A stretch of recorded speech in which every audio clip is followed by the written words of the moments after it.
locations in Northern Virginia, and it's my honor to be here to be your moderator today. Welcome to the Multicultural Chamber of Commerce Alliance Candidate Forum. The Multicultural Chamber Alliance is made up of the Asian American Chamber of Commerce, the Virginia Hispanic Chamber of Commerce, and the Northern Virginia Black Chamber of Commerce. These groups joined forces about 5 years ago and recently renewed their memo of understanding and partnership. They are lending their time and their resources to create a platform today for candidates running in the November 18 election to speak about their political positions. The event is bipartisan and committed to representing the varying political views that impact voters' choices in the upcoming general election. The Alliance also plans future collaborations, including job fairs, workshops, and events. Now let me introduce you to the members of the Multicultural Chamber Alliance. First, let me welcome Dr. Cindy Shao from the Asian American Chamber of Commerce. Thank you, Catherine, for being our wonderful MC today. We also appreciate Cox for being our corporate partner. And so on behalf of the Asian American Chamber of Commerce, we thank each of you for being here with us today. We also thank all the candidates to spend time, and I know your time is so valuable, and thank you for caring about our community. And we had this wonderful partnership with the Hispanic Chamber and the Black Chamber. We just had a wonderful MOU signing this past Wednesday to celebrate our partnership. This has been the first time for us to collaborate and host the candidate events. And thank you for being with us today, and our board member, Stephanie here. Thank you for your time.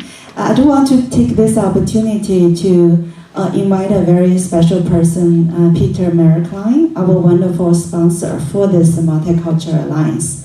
We have been a big advocate and supporter for the past 3 years. And can you just say a few words? We do appreciate your support. Thank you, Cindy. On behalf of Erie Insurance, we've been involved in not only the multi-chamber alliance since its infancy, and it's just super duper, and we've also been involved in the Meet the Candidate Forum, so we're looking forward to a great afternoon. Thank you. Thank you, Peter. Yeah, and just a special thanks to Deborah, just a phenomenal and wonderful lady. Yes, yeah, who's the one kind of behind the stage, making sure everyone is perfect. Yeah, and the Dr. Strack, yeah, we appreciate you. Okay. Thank you so much, Cindy Shao, Dr. Cindy Shao. Next, I'd like to call Michelle Zazier from the Virginia Hispanic Chamber of Commerce. Michelle. Thank you, Catherine. Thank you. We're excited. This is being streamed all over the state. It's very important that we inform the voters, and I just want to tell you a little bit about the partnership. This is a very unique partnership that we have 3 chambers working together in a relationship like this. We just signed our MOU last week, and we're going to be doing some wonderful events together. We share resources and really provide better opportunities for our members because of this joint relationship that we work together.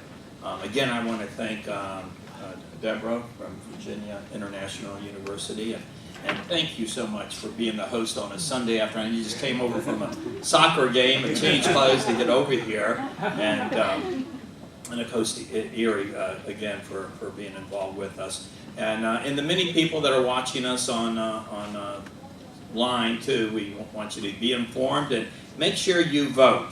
Thank you. Thank you so much. Thank you, Michelle. And now, Mr. Edward Williams, oh, there you are, from the Northern Virginia Black Chamber of Commerce. Thank you. Thank you, Catherine.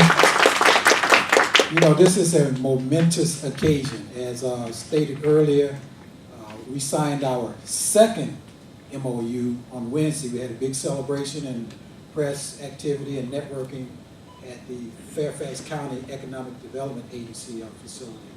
So we are very happy to be associated with this alliance. We were in at the inception about 5 years ago. And as I was reminiscing with Michelle, I thought we had done about 5 of these things now. Is that correct? 4 or 5, if I remember correctly. And we've spread it around the whole county. All right, so it's not just one area in the county, but we've moved around so that we can give a lot of exposure. So on behalf of Corey Holman, who's the chairman of the Northern Virginia Black Chamber, and on behalf of MCAA, I want to say welcome to all of you that came here today to gain some insight into the issues that are affecting us here in the state of Virginia and nationally also. All right.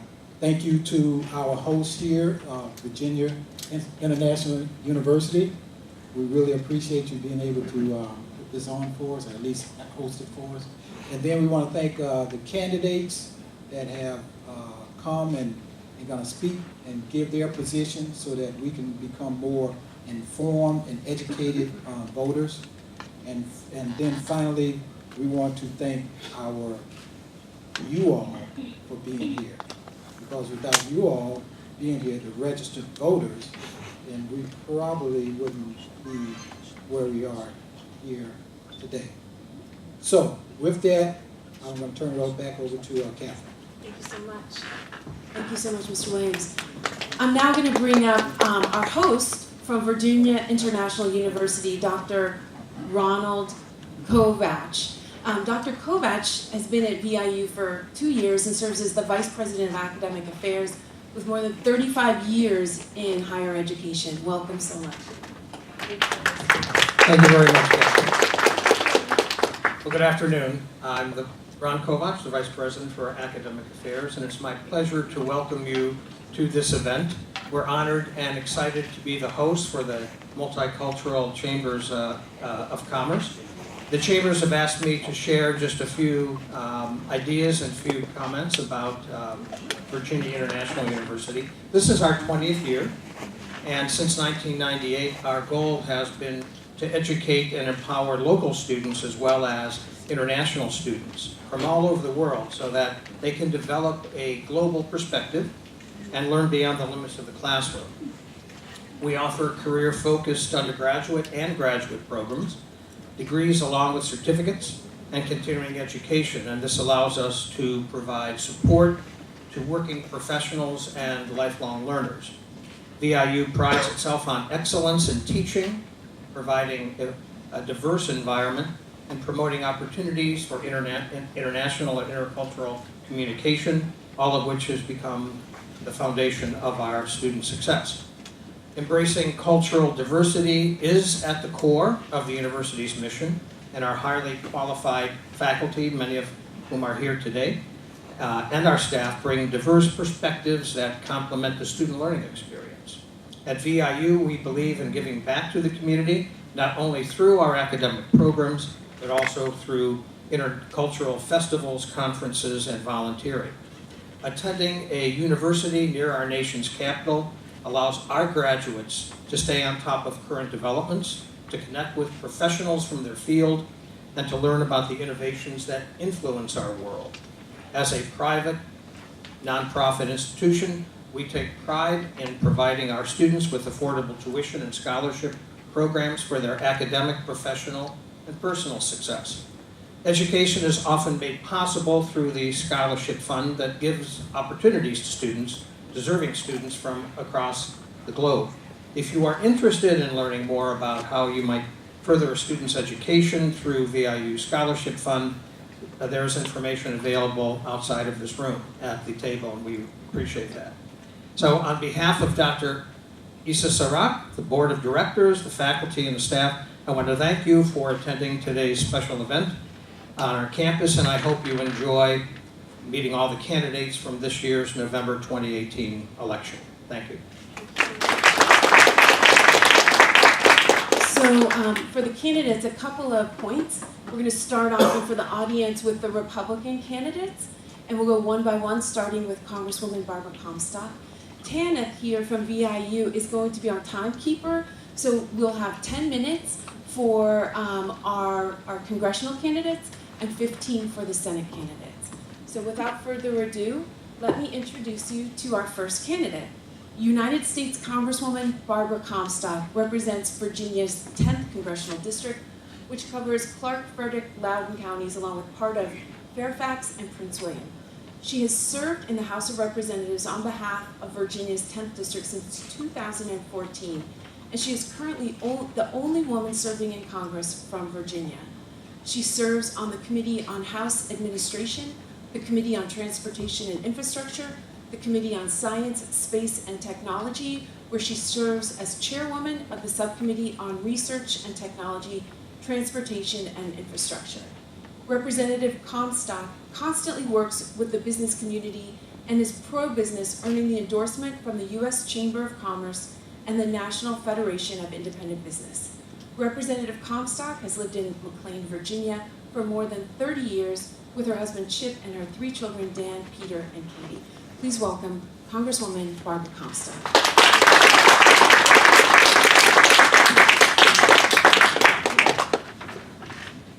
Good afternoon. It's great to be with you. We are really privileged to live in this diverse community with an abundance of talent from people all over the world who have made their home here and work together. This is an integrated community. Our businesses, our schools, our charities, our hospitals, our churches and faith community work together to make this the best place to work, start a business, raise a family, go to school. This is really a model area for the rest of the country. And you look here in this coalition you're forming today, this alliance is exactly the kind of thing that makes us, I think, so unique, but also we celebrate our diversity and makes us strong. Our chambers, our Rotary clubs, the Northern Virginia Technology Council, and all of you, you are, just what it says right here, back here, building bridges, supporting the community, partnerships. This is how we all thrive. And we are at a time in our country where we need to bring everyone together, and we need to have every bit of talent that we can. That's why as I go around and I visit our schools, I'm so excited when I see kids coding in kindergarten. And it's not just at some, school in a wealthy neighborhood. They're coding all over the place. I was at a school that was in Winchester that is a majority free and reduced lunch school. I actually didn't know that the school was a free and reduced lunch school because as I was going around and seeing what the school had done, they had brought in a turnaround principal. And this principal had involved the business community and involved the academic community from all over, and it just turned around this school and made it a model school. And it wasn't until the end of the whole tour there and seeing these little kindergartners coding, seeing all these exciting things they were doing, that they mentioned, oh, by the way, we're a free and reduced lunch majority school. That's exactly how it should be everywhere, so that our kids at the earliest ages, at preschool, are getting those opportunities. And we are leveling that field for everybody. And I know that's what the chamber here is all about too. So it's exciting to be with you.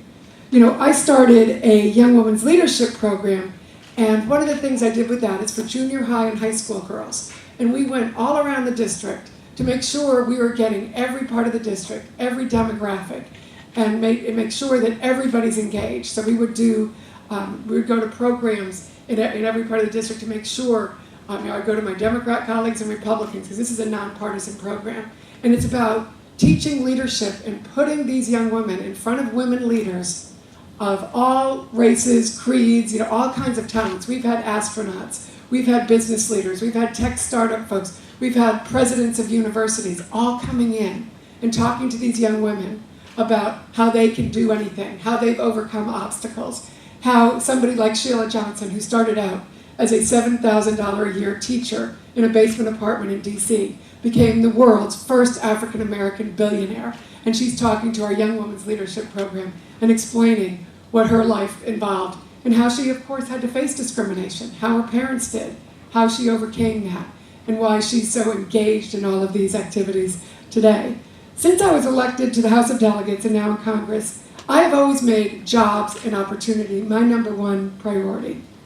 And with the tax cuts that we passed last year, we are seeing a booming economy and more money in the pockets of our families in our innovation economy.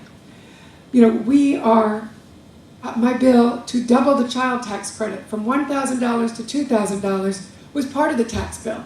And see, it used to phase out so that in areas like ours, which are expensive living, say if you've got a teacher and a cop who are, a couple who have a few kids, they were making too much to get that $1,000 child tax credit. So we raised the threshold, so that most families with children could get it, and we doubled the tax credit. So now families that couldn't get any of that tax credit now get $2,000. We lowered the tax rates. We have record low unemployment now. As you know, every demographic, men and women, African American, Latino, Asian American, we are seeing record low unemployment. And this is exciting. That also means we need to, it means higher wages for people, because when there's a competition for talent, wages are going up. So we're seeing wage growth. We're seeing those bonuses. I don't consider those bonuses crumbs. My daughter, who has 2 children, has to pay $30,000 for childcare when the 2 of them go to work.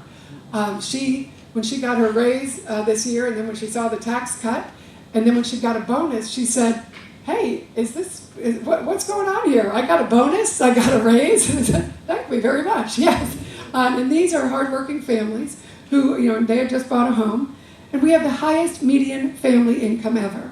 Small business and manufacturing optimism is at record highs. We have less red tape and regulations now. I had a data center bill that I passed when I was in the State House that is now still yielding $150 million to Loudoun County alone, but all throughout the state. And those are creating great jobs for our tech community. That's why we're a center for innovation, so we have great companies like Cox here, and so many who sponsor your chambers and work with our schools and all of these other things. A study requested by the Loudoun Board of Supervisors found that most Loudoun residents get tax cuts. They went through all different: singles with a home, singles in an apartment, families with 2 children. If you're in an average home, you've got 2 kids, average income or below, you are getting a tax cut. That's what the independent study said. Our economy and our country are moving forward, and I have focused on making this work for everyone. I passed the INSPIRE Act. It was actually one of the first bills signed into law this Congress for keeping women in space in the STEM fields. We had another Entrepreneurship Act that a Democrat colleague of mine had signed the same day, and we worked together on that.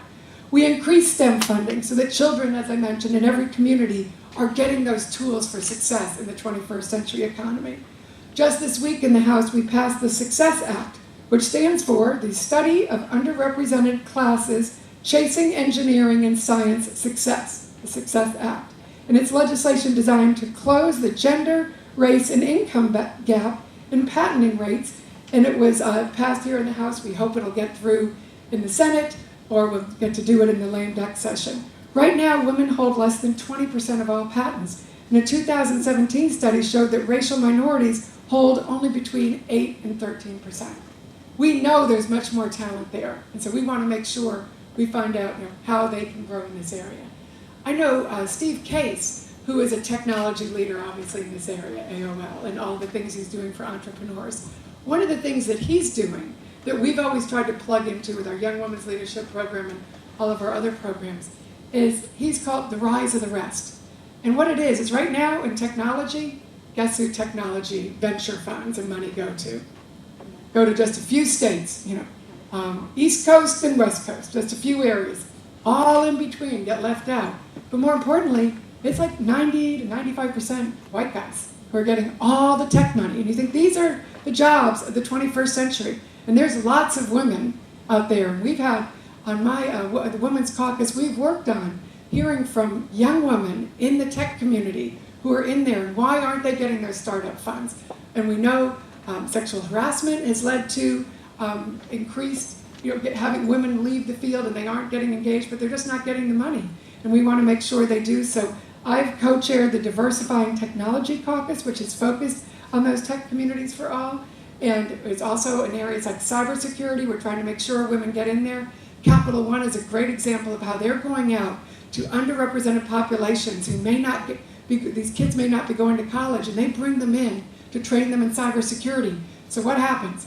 Great program. These kids come in, the cost to participate and get this education in cybersecurity, it's nothing. They're paying them to take the class because they test them for aptitude, find these kids, and then they get them in there, and then after 6 months to a year, they have a great paying job.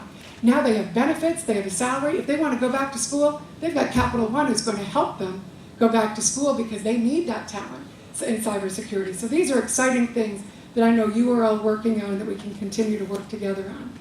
You know, and I have worked on all these areas, and I'm the only one in this race who has. And that's why I have been endorsed by all the business groups, U.S. Chamber, the NFIB that just this week named me a hero of Main Street, the National Association of Women Business Owners. And you know, I meet with hundreds of constituents every week and fought for our communities to make them more prosperous, safer, and really expand these workforce opportunities. Now, you all have probably heard about the scorecard out there. Have you seen the scorecard that they have that they do ads on, and who's voting with who?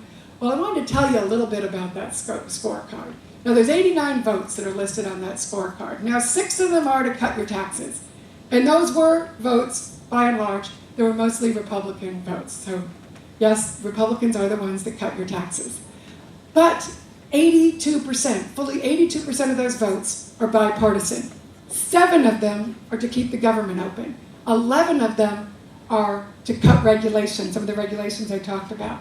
4 of them were to deal with the opioid crisis. 2 of them were for right to try legislation, which means when you have a fatal disease, you're going to be able to get a drug that may not have gotten all the way through because you need that. The Stop School Violence Act, to make sure we're going to protect our students. And if I can just finish a few more here on these things, the Stop School Violence Act, because that is so an important issue. And I've also passed my Project Safe Neighborhoods bill, which deals with gang violence, stopping gun violence, gang violence, and community policing for our community. And there's a lot, our banking reform, farm bill, a bill to support ICE.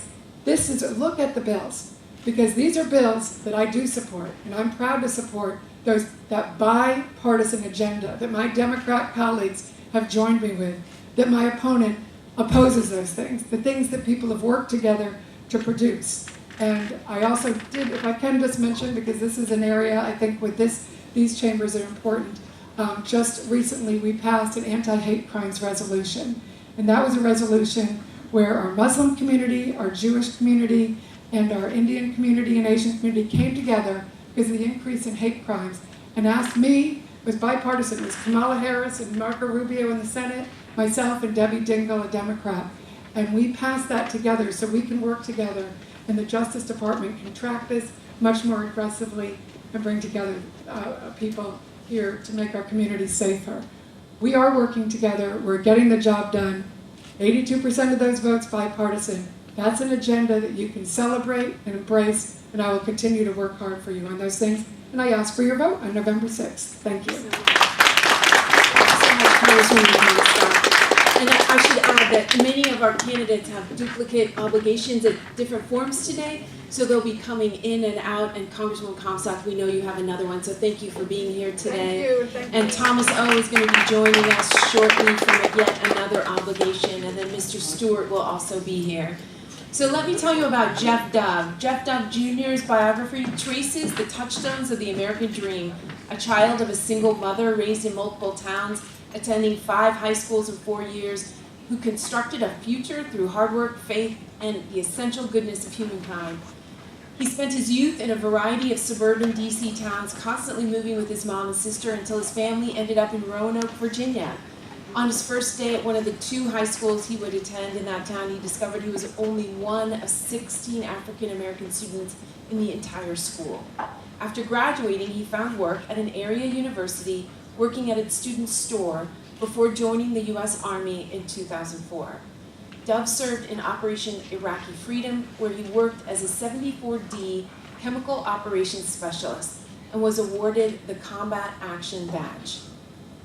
Coming home, he enrolled in Strayer University, where he made the Dean's Honor Roll while working full-time and holds a bachelor's degree in information systems. His experiences shaped his conservative principles, a foundation of beliefs that supports free markets, personal liberty, respect for the Constitution, and traditional values. He married Stephanie Fallarme in 2011, and the Doves welcomed their first child, Serenity, in June. They reside in Woodbridge. In addition to his Army service, Dove has been employed by the Naval Research Lab, Federal Credit Union, Capital One, and the National Association of City and County Health Officials. Please welcome Mr. Jeff Dove.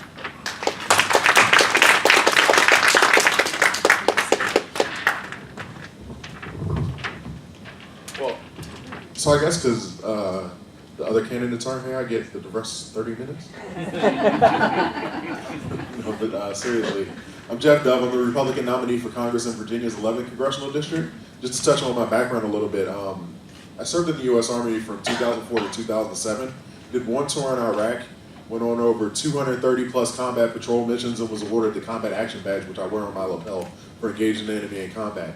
After which, I went to school at Strayer University, so I'm familiar with online school and doing that, trying to work full time. And I actually got my degree in information systems, database administration focused, and I've been working in IT for the past 9 years, various organizations from small nonprofits all the way up to Fortune 500 companies like Capital One, which Congresswoman Comstock just spoke about. What's interesting is, I've seen quite a bit, and I'm trying to take my experiences on the physical battlefield and the digital battlefield into Congress with me. It's interesting, in our area, we have a very diverse community. I'd first like to, I should thank the Multicultural Chamber Alliance for having me, and Virginia International University for hosting this event. Because a place like this is at the forefront of innovation. Working at a company like Capital One, I was talking to the doctor over there earlier, that this is the place where innovation happens. And when you foster innovation in locations like this, you get great things. One thing that I loved seeing while I worked there was being able to get college kids that would come in, and you give them a task, and they see that task, and you give them a little bit of purpose, and they take that task and turn it into something great. Something that you had never even thought about in all the years of you working in that particular field. But that's the type of thing that these institutions like this foster, and especially in a time where we actually have more we have more jobs than we actually have people to fill those jobs. And a lot of those positions are really skilled positions. And in this IT climate right now, a lot of it is focused on the cloud. A lot of people are, trying to get these specializations in different cloud infrastructure things, and that's something that brings a lot of money and benefits to your family, et cetera, et cetera. I will say that because of my background, I've been focused on providing solutions to old problems that have existed for a very long time. One of the things that I've been talking about since February 2017, when I announced actually, is revamping the security around Social Security numbers. Now, we don't talk about it a lot, it's not a sexy issue, but it is something that affects all of us. One thing, I actually had a town hall in January this year talking about cybersecurity, talking about the Social Security number. I literally just asked everyone who attended if you had ever been the victim of identity theft related to your Social Security number to raise your hand. And pretty much everyone in the room, including myself, did. And one of the things that I actually presented to Capital One related to this, but what I want to do is add multiple layers of authentication to any transaction related to the Social Security number. So anytime somebody presents their social, they have to provide a secondary form of authentication. Right now, all you need to know is that person's Social Security number, date of birth, their address, just a little bit about them. What I'm proposing is that they have some secondary form of authentication, which is a pretty much unique identifier. It could be a picture of your face. It could be a word that you come up with. It could be an algorithm. It could be your voice. There's so many different methods you can use for verification that that's something we should do. Coming from the data background, I've seen various organizations that have no idea the data that they have. They have no idea that, as an example, they may have Social Security numbers. They've been capturing them for years and don't even realize that they have them in their database. Those things are vulnerable. And so it's interesting, last year, I've been talking about this since February last year. My opponent in this race actually put out a letter basically talking about a vote that he took in 2015. Now this was a bipartisan vote that was to remove the Social Security number from Medicare cards. Yes, that solves the problem in the physical space, in a sense, but it is not addressing the digital problem. I could go on Google right now and probably pull up a list of Social Security numbers and go get some credit cards if I wanted to. But that's something that I'm really trying to push for. And once we actually have the Social Security Administration dictating the security around that number, then we can address other issues like tax fraud, employment fraud, identity theft, et cetera, et cetera. You know, I don't know how many people were possibly affected in here by the OPM data breach that happened in 2015, but I know people got my information when that happened. And that's something that the federal government, as an elected official, our primary responsibility is the physical and now, in this day and age, the digital security of all Americans. And that's something that I've really been promoting. As it relates to, you know, one of the biggest issues in this area is transportation. I've been talking about since day one, really pushing for telework. Not just in the government sector. What we need to do is promote or get businesses to promote more telework. Because it doesn't just affect, it affects all of us. It affects us all. Republicans, Democrats, and independents are all using the roads, and we're all sitting in the same traffic.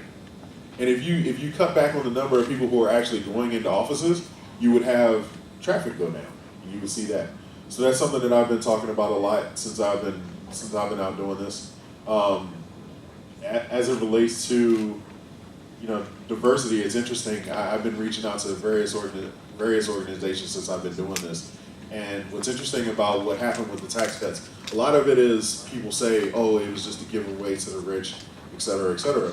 But it's interesting that a lot of companies in my particular district, Capital One as an example, actually increased their minimum wage to $15. Wells Fargo's done it, PNC has done it, Walmart did it, Target did it. There's so many different organizations that raise their minimum wages for the employees in this district that I can't see if we continue down the road where my opponent would go to, all those gains would be taken away. Because they're talking about immediately repealing that.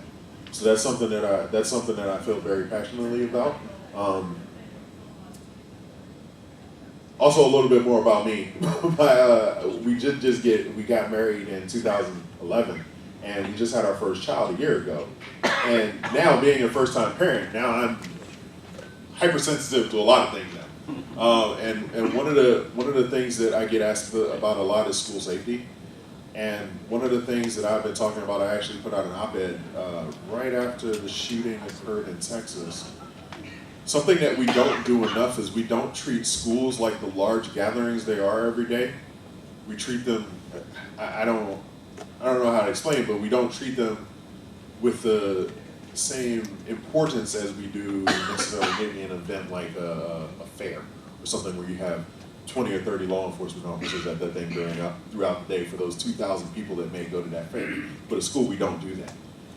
And that's something where you have these facilities that are, 4 or 5 acres, and you don't have enough law enforcement to cover those places. And I think in Prince William County, they've already started looking at having more people at these locations to provide more security. So those are